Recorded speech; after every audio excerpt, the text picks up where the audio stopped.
Meet Lorraine, your average housewife. She loves democracy, her family, and the good old American way. Hi, Mary. I'd love to catch up, but I need to step out if I'm going to have enough time to pick up Junior from his baseball game. Oh, and then I need to also grab groceries and prepare a loving home-cooked meal for when Robert gets home. Little did she know, what returned home that evening was not her beloved. Welcome home, honey. Robert, what seems to be the matter? It's been a hell of a day. You remember, John. He got tangled up in one of the machines at the factory today, and he'll never walk again. That's terrible. But the terror was just beginning. It only happened because the boss had him pulling 80-hour weeks. The boys and I are thinking of talking with the higher-ups about our conditions. If they don't listen, then by golly, I don't know what I'll do.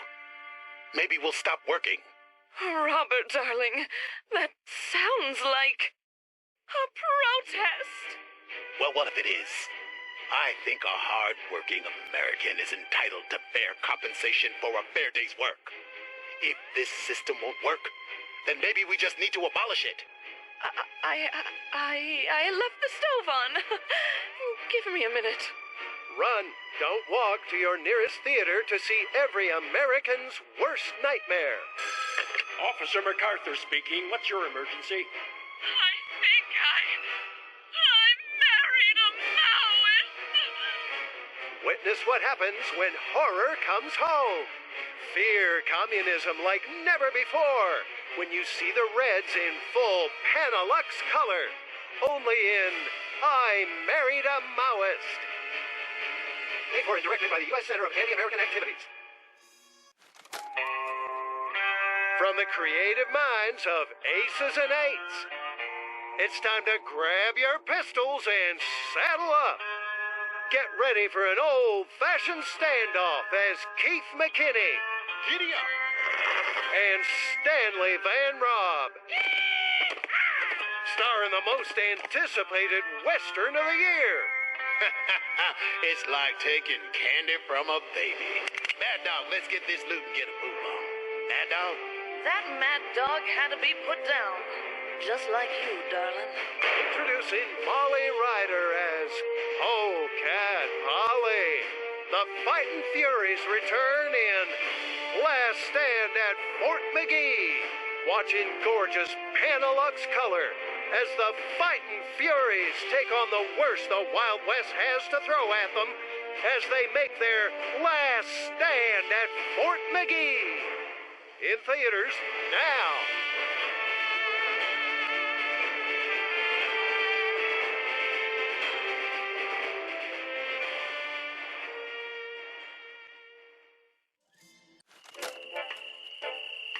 Gee whiz, Susie. The night sky sure is beautiful up here on Lookout Point. Not nearly as beautiful as you are, though. Oh, Tommy, you're the sweetest. It's a little chilly tonight, but the view is breathtaking. Here, let me warm you up a bit. Did you hear that? I think someone is out there. No way. It's your imagination. Now, where were we? Oh, no! Susie! Tommy, save me! Young man, this is preposterous. I refuse to believe that a giant bug destroyed your car and kidnapped your girlfriend. Now, if you're done wasting my time, I have actual crimes to prevent. Huh, giant bugs? Preposterous. But it's the guy on the street, Sheriff. You have to believe me.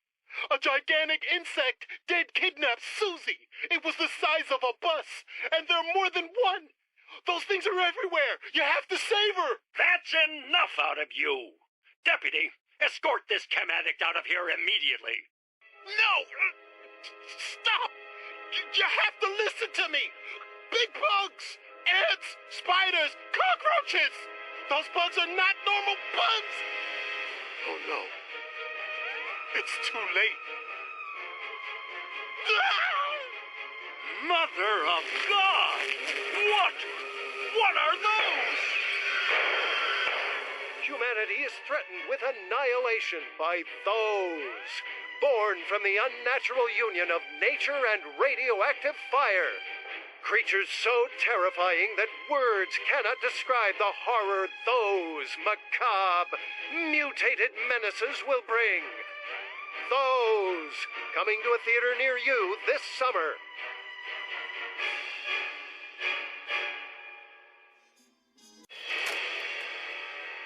Years ago, you saw the world stand together to fight against the Slimening. But what happens when the world needs the slime? Let's get one thing straight, Slime. I don't like you. You killed my wife. But damn it, you're the best bet we have at getting those nuclear codes back. Apologies mean little from the likes of you. Teach those commies a lesson about personal property, and then we'll talk. This summer, it's slime to infiltrate. It's slime to love. Why did you rescue me? I'm not your main objective. But maybe after this is done, I can. It's slime to die. The chartreuse slime to slime to die. In theaters everywhere this July. Hello, listeners. Join us, if you will, on a trip directly into your television set as we get the behind-the-scenes scoop on all things television. I'm your host, Leonard Rock. For Behind the Silver Screen, here's a sneak peek at this week's episode. Miss Claire Riddell, a budding new actress taking Hollywood by storm, is joining us today on the Silver Shroud television show set. Miss Riddell, what can you tell us about your role on the Silver Shroud television show? Thank you for having me on your program, Mr. Rock. It's a pleasure. I'll be playing the Silver Shroud's love interest, the beautiful and deadly Mistress of Mystery, a popular character amongst the young ladies at home. Did you know, Mr. Rock, this will be the first time ever the Mistress of Mystery will be portrayed on live television? Right you are, Miss Riddell.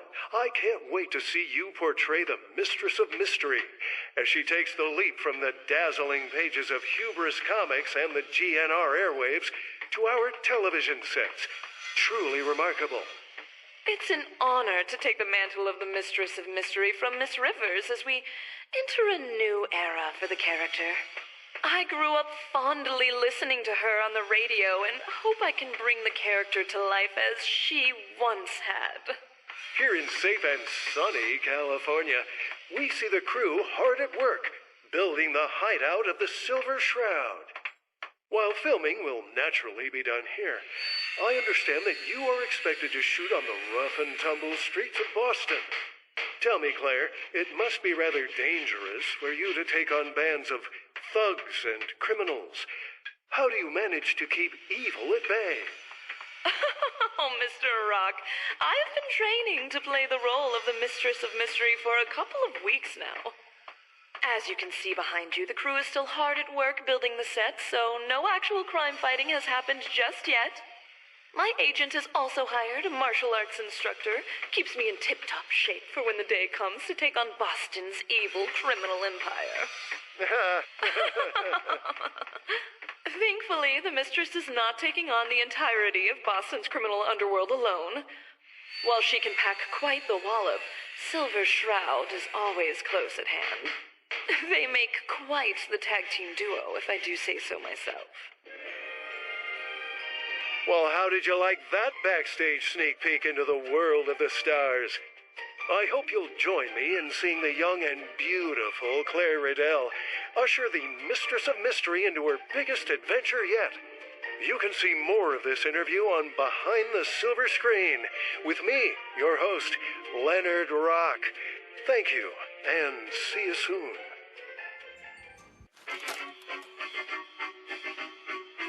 You've seen them at the circus. You've seen them at Little Timmy's birthday party. You've even seen them on backwoods streets. But what if these friendly-faced fellows were actually frighteningly ferocious fanatics! Director Aaron Wyeth knows how terrifying this movie is and is willing to pay $1,000 to your next of kin should you die of fright. If you're brave enough, then come to the theater this October and watch as the clowns get their last laugh only in honk, honk, stab, stab, stab.